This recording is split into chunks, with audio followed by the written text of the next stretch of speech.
un budget à Noël? Oui, dans tous les cas, il y aura un budget à Noël parce que, de toute façon, la Constitution de la Ve République est très favorable au gouvernement et lui permet d'adopter des dispositions qui, même en cas de refus du budget, selon l'article 47 de la Constitution, c'est-à-dire que si par cas le budget est refusé à la fois par l'Assemblée nationale et par le Sénat, le gouvernement peut prendre des ordonnances. La question, c'est est-ce que le gouvernement sera toujours en place pour pouvoir mettre en place un budget? Parce qu'on le rappelle, si par cas il y a une motion de censure, il est réputé démissionnaire.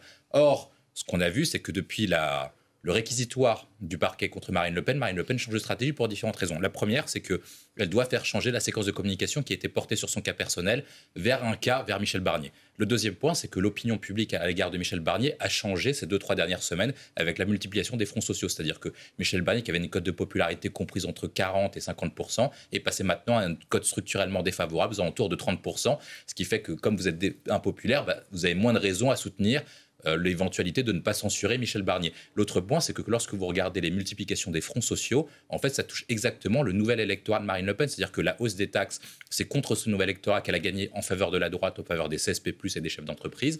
L'électorat, principalement fonctionnaire, qui bénéficie, entre guillemets, du jour de carence, c'est l'électorat qui vote pour elle parce que les catégories C sont celles qui votent le plus pour le Rassemblement national. Et quand vous prenez, en fait, chacun des fronts, ce sont quasiment que des électorats favorables au Rassemblement national. Donc, je pense qu'il y a eu une séquence avec les députés du Rassemblement national qui sont rentrés en circonscription et qui ont eu un retour terrain qui était moins favorable à l'égard de Michel Barnier, avec un retour simple. Pourquoi est-ce que le Rassemblement national continue à soutenir Michel Barnier et qui ne mène pas une politique alors que la plupart des députés Rassemblement national ont été élus pour 2 raisons, la lutte contre l'inflation et l'immigration.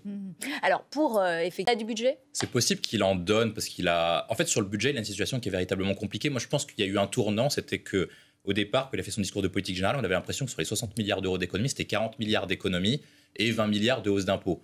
Finalement, quand on a creusé petit à petit, on a vu que c'était beaucoup plus de hausse d'impôts et beaucoup moins d'économies. Surtout, en fait, ce n'est pas des économies, c'est surtout des non-augmentations de dépenses qui sont liées à l'inflation.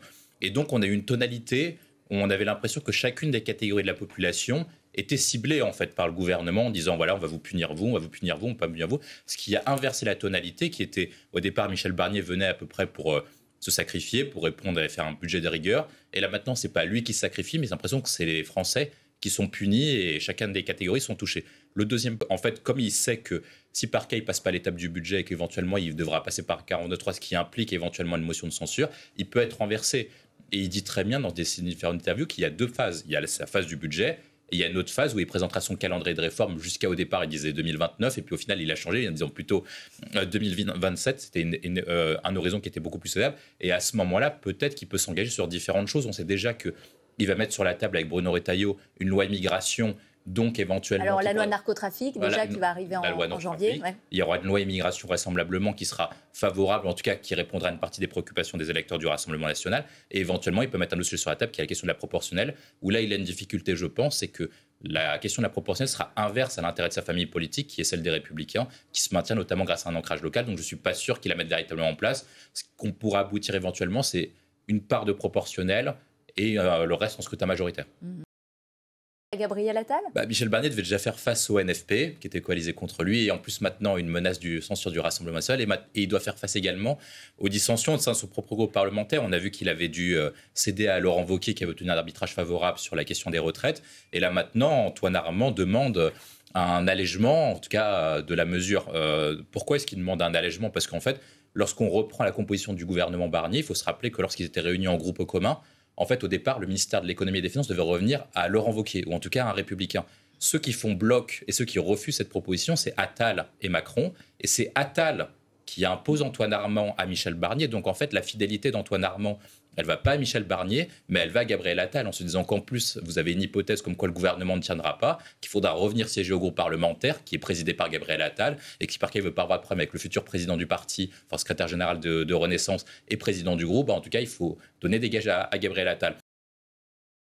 Barnier peut gérer tout ça. Je pense qu'on arrive à une situation où, en fait, il est en train de perdre un peu des plumes partout. Il devait annoncer un budget de rigueur et un budget qui visait un seul objectif, c'était celle de réduire les déficits pour faire face aux dérapages financiers laissés par Bruno Le Maire et par Attal. Et aujourd'hui, maintenant, les Français reçoivent des signaux qui sont contradictoires. Est-ce que l'objectif, c'est de réduire les déficits publics ? Est-ce que l'objectif, c'est de donner des cadeaux au socle commun ? Est-ce que l'objectif, c'est de donner des cadeaux au Rassemblement national ? Est-ce que l'objectif, c'est d'augmenter les impôts et de répondre un peu à tout le monde ?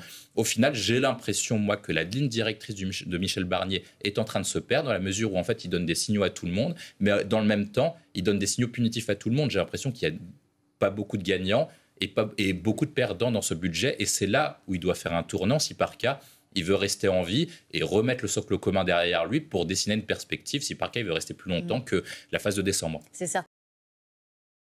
Point pour le RN, c'est est-ce que, je crois que la décision doit tomber à peu près au premier trimestre, et ensuite après ce sera quel contenu de décision, est-ce qu'il y aura une mesure exécutoire ou pas de mesure exécutoire sur la peine d'éligibilité. Si par cas il y a vraiment une mesure exécutoire, si par cas il y a une élection présidentielle, elle ne sera pas organisée avant l'été ou après l'été, donc au final elle ne sera toujours pas candidate, elle ne sera pas en capacité de pouvoir être candidate elle-même, et si par cas elle provoque une dissolution, elle ne pourra même pas être candidate elle-même à sa réélection comme députée, si par cas le juge reprenait le réquisitoire du parquet. Donc en fait, il y a une véritable incompréhension sur la stratégie de Marine Le Pen. Est-ce qu'elle veut censurer pour pouvoir être candidate alors qu'il y a une incertitude, ou est-ce qu'elle veut censurer parce qu'en fait c'est la seule fenêtre de tir pour marquer son opposition au gouvernement Barnier?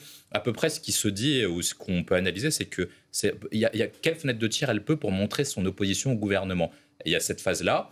Et si par cas Bruno Retailleau et que le gouvernement Barnier se maintient, lance une loi immigration, est-ce que le RN pourra censurer Michel Barnier et Bruno Retailleau qui seraient en train de débattre sur comment renforcer des mesures pour lutter contre les flux migratoires? D'autant qu'elle a voté la dernière fois le texte de Macron. Le texte qui reviendrait avec les mesures qu'elle souhaite, en tout cas. C'est ça qui était... Elle n'a plus trop de fenêtres de tir dans l'immédiat. Moins dure de celle de Bruno Retailleau. Donc en fait, c'est quelle fenêtre de tir elle pourrait faire?